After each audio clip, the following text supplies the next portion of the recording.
Shalom à tous, eh bien, ravi de vous retrouver, frères et sœurs. J'espère que vous allez bien. Eh bien, encore un autre temps dans la parole de Dieu. J'aimerais partager avec vous un message aujourd'hui très intéressant. Un message euh, qui nous parle de quelque chose qui bien souvent nous manque. Et pour lecture, j'aimerais qu'on reprenne, parce que j'ai déjà fait sur la manne du jour ce texte-là, mais j'ai relu un peu ce texte pour pouvoir en tirer des bénéfices. Et j'aimerais bien le partager avec vous. Alors cette lecture est dans l'Ecclésiaste au chapitre 10 à partir du verset 8 jusqu'au verset 10. Et voici ce qu'il est écrit. Celui qui creuse une fosse y tombera, et celui qui renverse une muraille sera mordu par un serpent. Celui qui remue des pierres en sera blessé, et celui qui fend du bois en éprouvera du danger. S'il émousse le fer, il n'en a pas aiguisé le tranchant, il devra redoubler de force. Mais la sagesse a l'avantage du succès. Vous avez bien compris que je vais partager avec vous ce temps dans ce message de la sagesse. Ces versets ces versets 8 à 10 du livre d'Ecclésiaste, eh bien, nous racontent une histoire. Elle nous raconte une belle histoire. En réalité, elle résume la nature de l'homme et de sa folie. Je vais m'expliquer.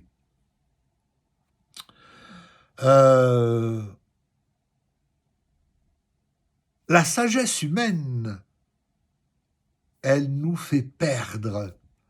La sagesse humaine nous amène dans des voies de perdition. Il y a des croyants qui professent Jésus-Christ, nés de nouveau, remplis du Saint-Esprit, qui ont accepté Jésus comme Seigneur et Sauveur, mais en sont arrivés à ne pas avoir de sagesse. Ils traversent des difficultés, ils traversent des temps difficiles, ils traversent des tempêtes, et bien souvent, dans ce cas-là, on se retrouve dans des situations compliquées. Et malheureusement, lorsque ces choses arrivent, lorsque ces tempêtes arrivent, lorsque ces épreuves arrivent, lorsque ces difficultés se présentent, eh bien, il nous arrive que, nous cherchons des solutions par nous-mêmes.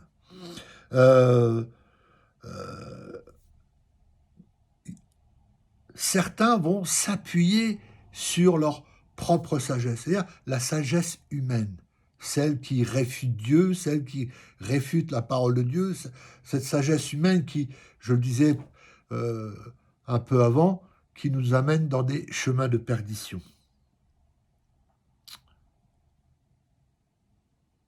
Et j'aimerais vous dire que chaque fois que vous vous appuyez sur votre propre sagesse, pardon, chaque fois que vous vous appuyez sur votre propre sagesse, eh bien, malheureusement, bien souvent, pour ne pas dire à chaque fois, eh bien, lorsqu'on s'appuie sur sa propre sagesse, eh bien, c'est un désastre monumental. C'est un désastre monumental. On se déchire, on se critique, on se juge, on passe par tout un tas de choses, et on se fait des reproches, et ceci, et cela, et voyez-vous, ces versets que nous venons de lire dans Ecclésiaste, eh bien, nous apprend, nous voyons les conséquences les conséquences tragiques de cette sagesse humaine.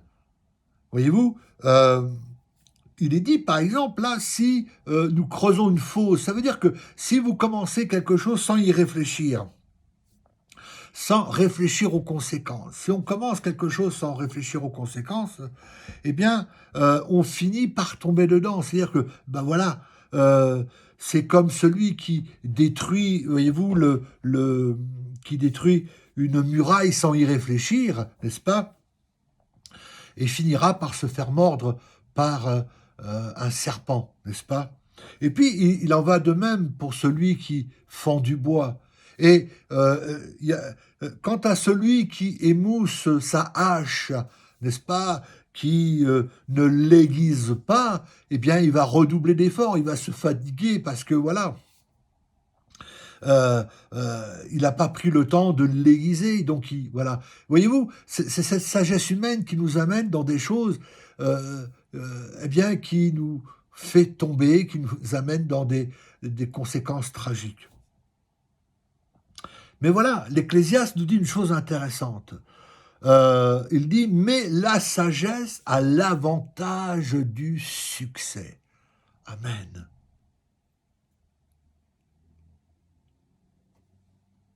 Alors, d'où vient cette sagesse? D'où elle vient? Et puis, cette sagesse, tout d'abord, elle nous vient de Dieu. Pas notre sagesse naturelle, notre sagesse humaine, mais la sagesse de Dieu. Et cette sagesse de Dieu, elle est bien plus que ce que l'on peut imaginer. La sagesse de Dieu, voyez-vous, elle tient compte, pardon, elle tient compte des risques et des difficultés de la vie. Voyez-vous, une personne qui a la sagesse, quelqu'un qui a la sagesse de Dieu, qui a cette sagesse en lui de Dieu, eh bien, cette personne-là sera gardée, n'est-ce pas, du mal, parce que elle sait, elle connaît les conséquences, elle connaît les tenants, les aboutissants, n'est-ce bien, qui pourraient arriver. Et évidemment, une personne qui a la sagesse de Dieu, eh bien, elle veille afin d'éviter les pièges. Amen. C'est cette sagesse de Dieu que nous devons acquérir. Dans Proverbes chapitre 2, verset 1, il est dit « Si tu reçois mes paroles ». Voyez-vous, il y a « si », ce « si tu reçois mes paroles ». D'accord? Et « si tu gardes avec toi mes préceptes ». Il faut comprendre que c'est en gardant les paroles de Dieu dans notre esprit que nous apprendrons à vivre, n'est-ce pas, à vivre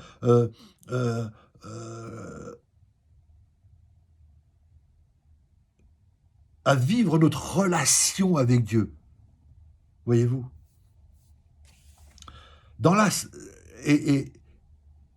vivre cette relation avec Dieu, ça sera dans la sagesse et la justice. La sagesse de Dieu et sa justice, n'est-ce pas? À partir de là, à partir de ce moment-là, les commandements de Dieu dans notre cœur et la parole de Dieu qui demeure en nous, n'est-ce pas? Eh bien, nous pouvons triompher de tout ce que nous subissons. Nous pouvons triompher du mal, de l'opposition, des difficultés, des tempêtes et toutes ces choses-là.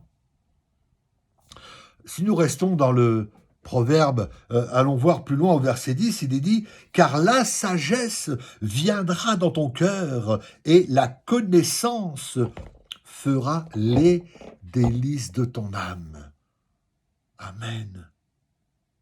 C'est un principe fondamental. Voyez-vous, c'est un principe fondamental que nous devons comprendre et que nous devons mettre en pratique. Car, voyez-vous, lorsque la sagesse de Dieu entre dans nos cœurs, et c'est à cet instant qu'elle engendre, elle va engendrer la vie et la puissance. Voyez-vous, elle est là, cette sagesse, quand elle pénètre dans notre cœur, je le répète encore une fois, elle engendre vie et puissance afin que nous puissions accomplir par l'Esprit, n'est-ce pas, euh, euh, eh bien, les commandements, les paroles, les préceptes du Seigneur. Voyez-vous. Mais pour accomplir cela, l'Esprit de vérité, le Saint-Esprit doit œuvrer dans notre âme, dans notre cœur, afin que nous puissions faire, n'est-ce pas, des commandements et des voies de Dieu, eh bien, nos délices. Si nous poursuivons notre lecture, allons voir au verset 20. Au verset 20, il dit « Tu marcheras ainsi dans la voie des gens de bien, tu garderas les sentiers des justes. » C'est extraordinaire, parce que là aussi, on doit comprendre et de réaliser que acquérir la sagesse de Dieu engendre des bénédictions. La sagesse de Dieu nous enseigne à craindre Dieu, elle nous protège du mal, elle nous protège de toutes les attaques de l'ennemi, elle nous protège de tout cela, n'est-ce pas, durant toute notre vie. La sagesse de Dieu nous donne la capacité de discerner le bien et le mal, de discerner de quel esprit anime lorsque nous sommes dans des situations un peu compliquées, n'est-ce pas. Elle nous donne alors je dis oui, elle nous donne la capacité de discerner le bien et le mal, et en même temps, eh bien, ça nous évite, n'est-ce pas, ça nous évite ainsi les tragédies que peut entraîner le péché et toutes les actions que le diable peut mettre en œuvre contre nous. La sagesse de Dieu nous incite, la sagesse de Dieu nous incite à fuir les mauvaises compagnies, pour nous tourner vers les gens de bien, pour nous tourner vers les gens droits et justes, n'est-ce pas?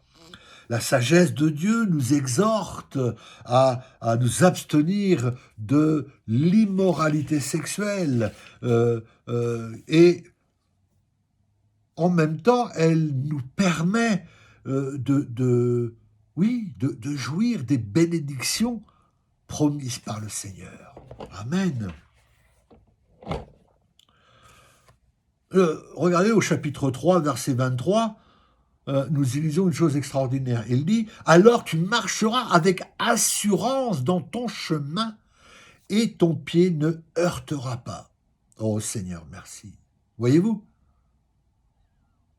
Donc je le répète, la sagesse nous apporte la sécurité. Elle nous apporte, elle nous fait marcher sur un chemin, elle nous fait marcher dans un lieu sûr, n'est-ce pas, dans le chemin. Lorsque nous marchons c'est de marcher dans le chemin de la volonté bonne, agréable et parfaite de Dieu. Amen. Amen. Et en faisant cela, eh bien, Dieu ne permettra pas que ceux qui se confient en lui, n'est-ce pas, qui se confient en lui, eh bien, soient pris au piège de l'ennemi ou soient détruits. Bien souvent, nous nous appuyons sur nous-mêmes. J'ai pu constater au travers de toutes ces années que lorsque nous nous confions dans notre propre sagesse, dans nos raisonnements, et si nous laissons nos émotions prendre le dessus, ça nous conduit dans des situations désastreuses. Et c'est là que nous allons voir que, il y a il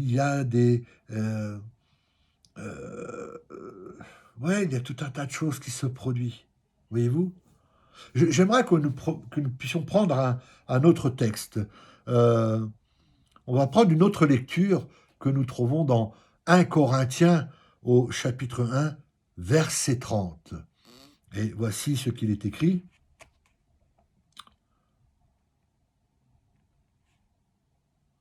Or, c'est par lui que vous êtes en Jésus-Christ, lequel, de par Dieu, a été fait pour nous sagesse, justice et sanctification et rédemption. Un texte très intéressant.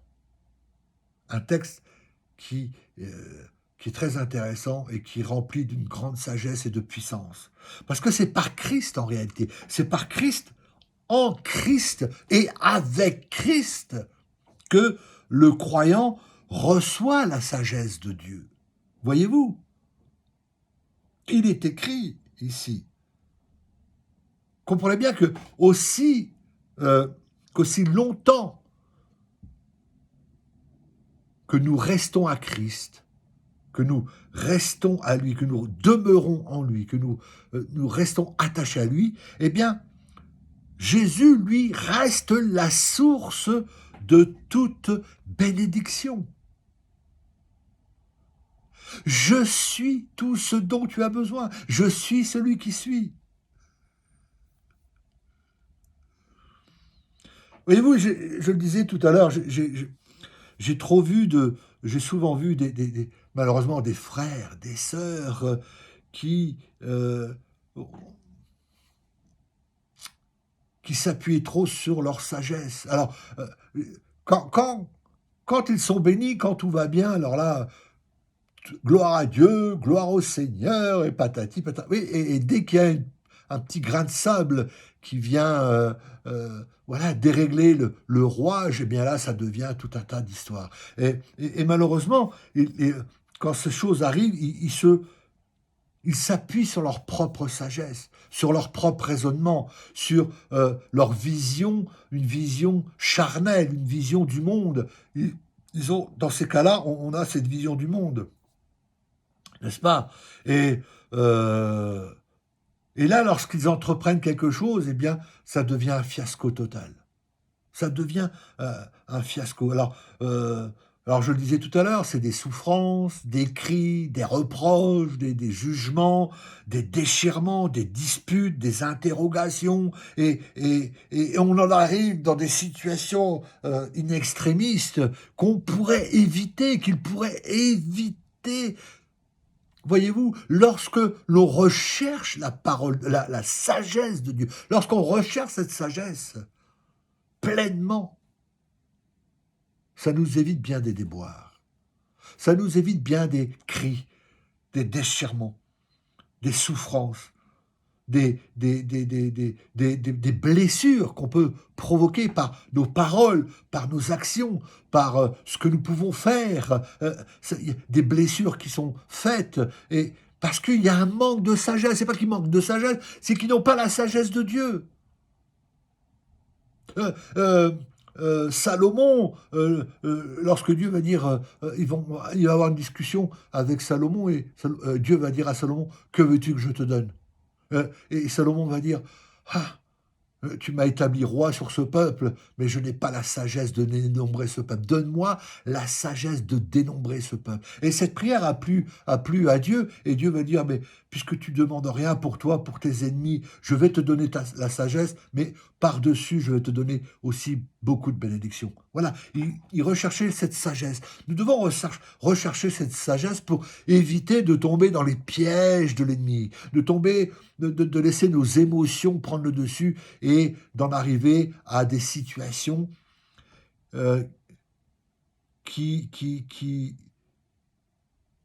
va amener des blessures, des déchirements, des disputes, des interrogations et tout un tas de choses. Voyez-vous? Et c'est ça qui est extraordinaire. Recherchons la sagesse de Dieu. Demandons-lui. Dans 1 Corinthiens, chapitre 1, verset 20, il est dit, où est le sage? Où est le scribe? Où est le disputeur de ce siècle? Dieu n'a-t-il pas convaincu de folie la sagesse du monde? Mais oui!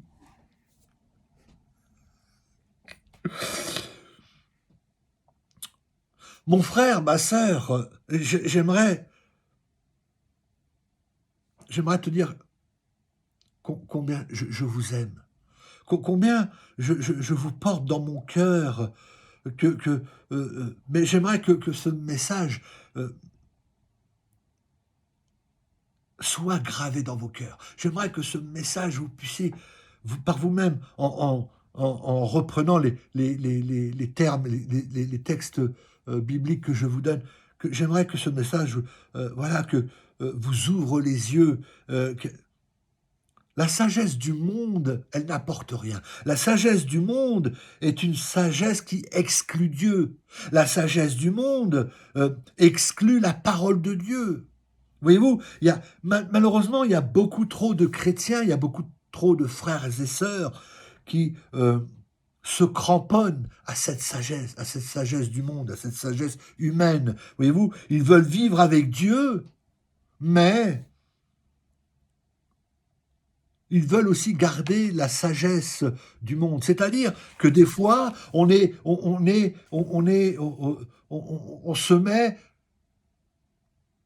met en colère, on veut faire notre propre justice. Ah, tu m'as blessé, ben moi aussi. Et puis on commence à se reprocher des choses. Ah, mais t'as fait ça, puis toi t'as fait ça, et puis ceci, et puis cela, et puis c'est des déchirements, et c'est des blessures, et c'est des mots qu'on dit qui va provoquer des blessures dans le cœur, dans l'âme. Voyez-vous, la sagesse du monde, elle, met en valeur. Qu'est-ce qu'elle fait, la sagesse du monde? En réalité, la sagesse du monde met en valeur, si vous voulez, la suffisance humaine. L'homme se suffit à lui-même, n'est-ce pas? Cette sagesse du monde, elle fait de l'humanité oui, la plus haute autorité. Et cette sagesse humaine, évidemment, elle refuse et elle rejette de reconnaître, n'est-ce pas, la révélation de Dieu en Jésus-Christ. Bien souvent, nous laissons nos émotions prendre le dessus. Nous laissons nos émotions, nos sentiments et la sagesse humaine prendre le dessus. Et tout de suite, ça part dans des choses. On se reproche des choses, on se jette à la figure des choses. Alors, il y a des couples qui sont mariés depuis tant d'années, même dans les relations, même dans ceux qui sont dans une relation en ce moment, qui sont voilà, qui sont pas encore mariés, mais qui sont dans une relation, dans les couples mariés aussi, et on arrive à un moment donné, on se reproche des choses, on se rejette des choses, on critique, on juge, on fait tout un tas de choses. Pourquoi? Parce que c'est cette sagesse humaine. Mais si nous acquérons la sagesse de Dieu, ce sera totalement différent. Aux yeux de Dieu, si vous voulez, cette sagesse, il l'a dit tout à l'heure, on l'a lu, n'est que folie. Elle nous amène dans des situations désastreuses, catastrophiques, tragiques, au risque même dans des situations de destruction. Parce que ce manque de sagesse de Dieu, la sagesse humaine, on arrive à détruire les couples, à détruire les familles, à détruire les relations. Parce qu'on se laisse porter par cette sagesse humaine. On veut faire nous-mêmes justice. Et ça, il y a aussi une part d'orgueil là-dedans. Une part d'orgueil qui veut que nous, voilà, cette chair qui est orgueilleuse. Oui, mais tu m'as blessé, tu m'as mené ceci, tu m'as fait ceci, tu m'as fait cela, et toi ça, et toi ça. Voyez-vous, et on est dans un espèce de feu continuel. Mais si nous acquérons la sagesse de Dieu, nous allons trouver les réponses. Et nous allons savoir comment atténuer la situation. Parce que ces situations que vous vivez ne viennent pas de Dieu, mais viennent de l'ennemi. Elles viennent de cette sagesse humaine qui est une folie aux yeux de Dieu. Amen. Par cette sagesse du monde, voyez-vous, l'humanité n'a pas réussi, si vous voulez, à trouver la vérité et ni à connaître son Créateur. N'est-ce pas? Maintenant, mes frères et sœurs, mon frère, ma sœur, et vous tous, chaque chrétien, eh bien, on doit éprouver un saint mépris pour la sagesse humaine, parce qu'elle nous mène à la destruction. nous devons ressentir ce saint mépris aussi pour ce que nous voyons dans ce monde corrompu. L'évangile, le message de la croix ne doivent jamais être adaptés à la philosophie humaniste, à la philosophie du monde, à la science ou à toute autre soi-disant sagesse humaine. Non, l'évangile ne doit pas être adapté à tout cela. Dans 1 Corinthiens, chapitre 2, verset 1, nous lisons ceci. Pour moi, alors c'est l'apôtre Paul qui parle, et j'ai beaucoup aimé ce qu'il dit. Il dit, donc 1 Corinthiens, chapitre 2, verset 1, voilà ce que dit l'apôtre Paul. Pour moi, frères, lorsque je suis allé chez vous, ce n'est pas avec une supériorité de langage ou de sagesse que je suis allé vous annoncer le témoignage de Dieu. Alors, j'aimerais qu'un instant qu'on s'arrête sur ce texte et que l'on s'inspire, qu'on puisse s'inspirer, que chaque frère et sœur puisse s'inspirer de ce que vient de dire l'apôtre Paul. Qu'il puisse s'inspirer de ce qu'il vient de dire.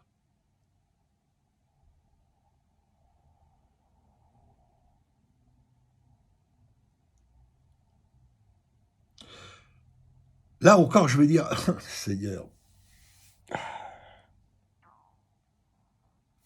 là encore, je vais dire quelque chose qui va faire bouger, qui va énerver certains. Mais voyez-vous, contrairement à beaucoup de soi-disant pasteurs d'aujourd'hui,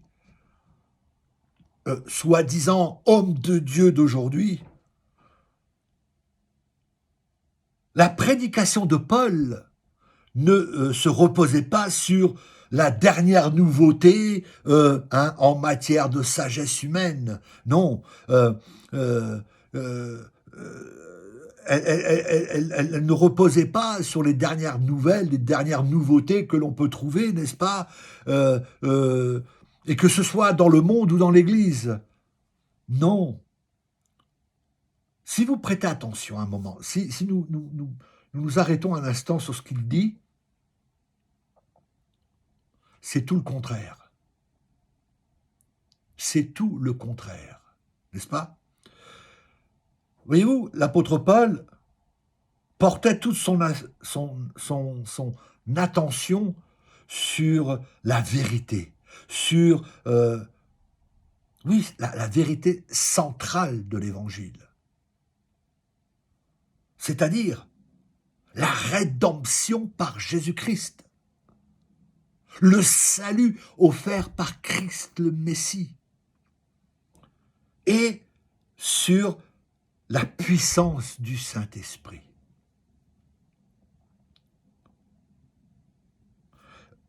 Soyons attentifs. J'aimerais que là maintenant, vous soyez attentifs à ce que je vais vous dire. Soyez attentifs parce que il y a quelque chose d'incroyable dans ce texte de ce que dit Paul. Voyez-vous, Paul avait conscience de ses limites humaines. Il avait conscience de ses insuffisances personnelles, n'est-ce pas? De ses craintes, de son tremblement intérieur. Alors, par conséquent, Paul ne comptait pas sur lui-même, il ne comptait pas sur sa propre sagesse, il ne comptait pas sur ses propres forces, non. Bien souvent, nous trouvons des chrétiens qui, lorsqu'ils se trouvent dans des situations désastreuses, lorsqu'ils sont face à des épreuves, aux tribulations, aux oppositions, à tout ce qu'on... Voilà, eh bien, ils s'appuient sur eux-mêmes, ils s'appuient sur leur raisonnement, ils s'appuient sur leur propre sagesse humaine. Et qu'est-ce qui se produit? Des catastrophes, mon frère, ma sœur. Mais dans le cas de Paul, Alors oui, là, ici, euh, Paul ne comptait pas sur lui-même. Il ne comptait pas sur son lui-même, mais plutôt sur son message et sur le Saint-Esprit. Alors là, je parle de la prédication quand Paul prêchait, mais pour notre cas, nous devons, parce que bien souvent, voyez-vous, là je disais que l'apôtre Paul ne comptait pas sur lui, il connaissait ses insuffisances, ses limitations, toutes ces choses-là. Ouais. Mais pour nous, c'est la même chose, nous devons réaliser notre insuffisance personnelle, nos limitations, nos tremblements, toutes ces choses-là. Dans ce cas, nous devons nous appuyer sur la sagesse de Dieu. Nous devons recevoir la sagesse de Dieu. Nous devons acquérir la sagesse de Dieu. Et en faisant ceci, en recherchant la sagesse de Dieu, eh bien, nous éviterons bien des déboires et nous éviterons bien des douleurs inutiles. C'est important. Dans le Proverbe, chapitre 4, verset 5, il est écrit « Acquiert la sagesse ». Eh oui, acquiert l'intelligence. Mais sois un peu intelligent, mon ami.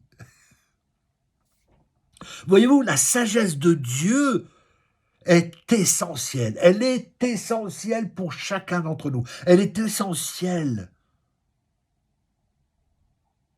Elle est essentielle pour celui qui veut mener une vie de consécration valant la peine d'être vécue. Dernièrement, j'ai pu parler avec des frères et des sœurs qui traversent des complications difficiles. Mais à la fin, je leur ai dit, mettez ça de côté et soyez plus sages. Acquiert la sagesse, cherche la sagesse. C'est pour ça que nous devons la rechercher nous devons la rechercher par-dessus tout. La sagesse de Dieu, l'intelligence de Dieu, n'est-ce pas? Alors, il est vrai que c'est pas facile. Il n'est pas facile d'atteindre une telle sagesse. Pourquoi? Parce que, en réalité, c'est pas une simple demande. C'est pas le Seigneur, c'est pas de dire dans une prière euh, vite fait comme ça, Seigneur, j'ai besoin de sagesse, donne-moi la sagesse. Non, non, non.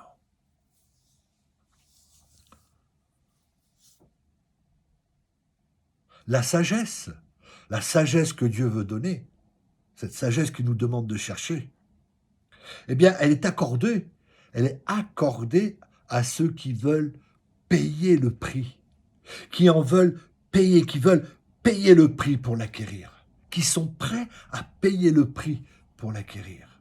Voyez-vous, la, la sagesse de Dieu, je dirais qu'elle euh,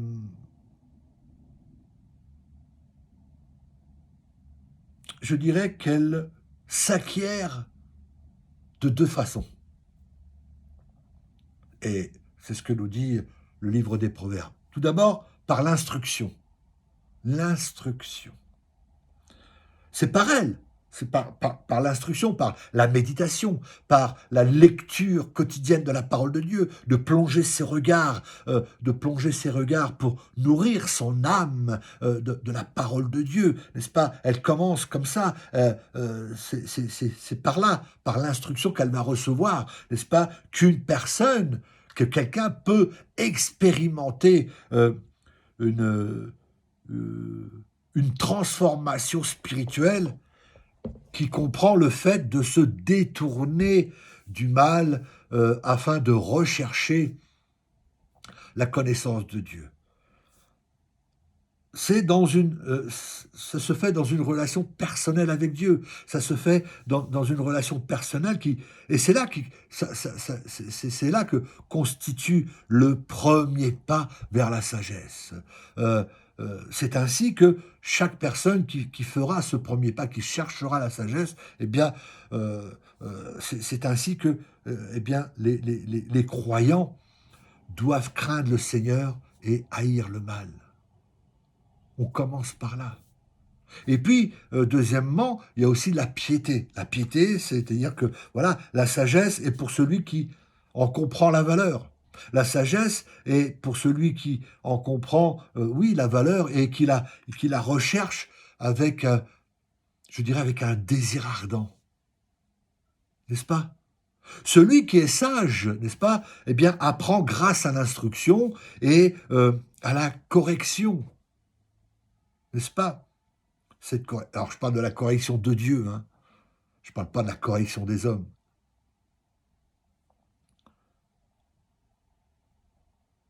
Celui qui comprend la valeur et qui la recherche avec un désir ardent, eh bien, il accepte les commandements de Dieu.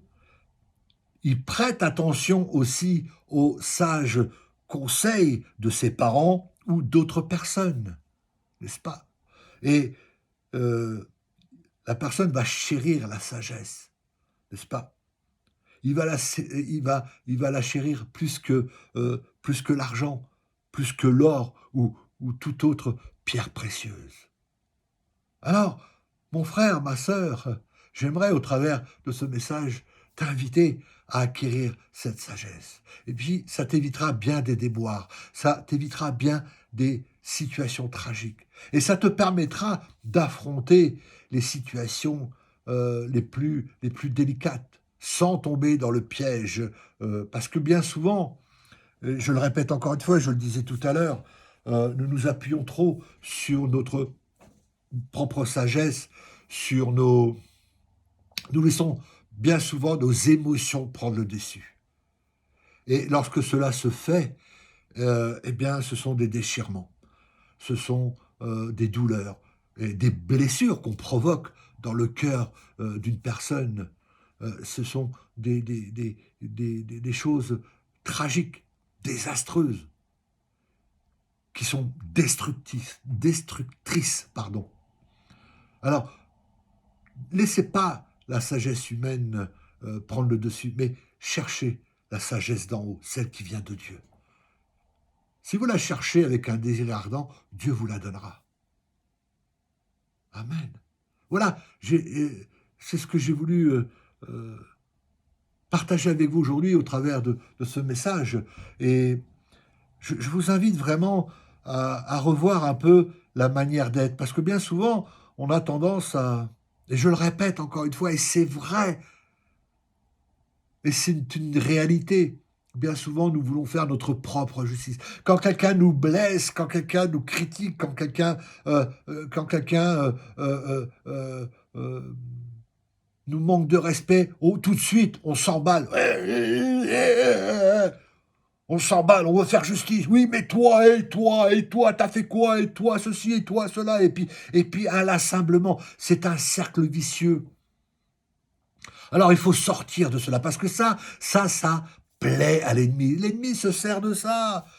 Et voyez-vous, et bien souvent, je le répète encore une fois, c'est ce qui se produit dans les couples, c'est ce qui se produit dans différentes situations que nous pouvons traverser. Et l'ennemi se sert de ça pour nous détruire. Alors, acquérons la sagesse de Dieu. Demandons-la avec un désir ardent. Et cela nous sera accordé par Dieu. Amen. Amen. Voilà, c'est ce que j'ai voulu partager avec vous. Soyez bénis. Merci pour votre écoute. Merci aussi pour votre soutien, vos prières. En attendant, je vous souhaite une bonne journée. Je vous dis à très bientôt pour un autre temps de partage dans la parole de Dieu, un temps d'édification, d'exhortation, de consolation, parce que nous avons besoin d'être consolés aussi. En attendant, je vous souhaite une bonne journée. Je vous dis à très bientôt, frères et sœurs. Soyez bénis. Shalom à tous. Bye bye.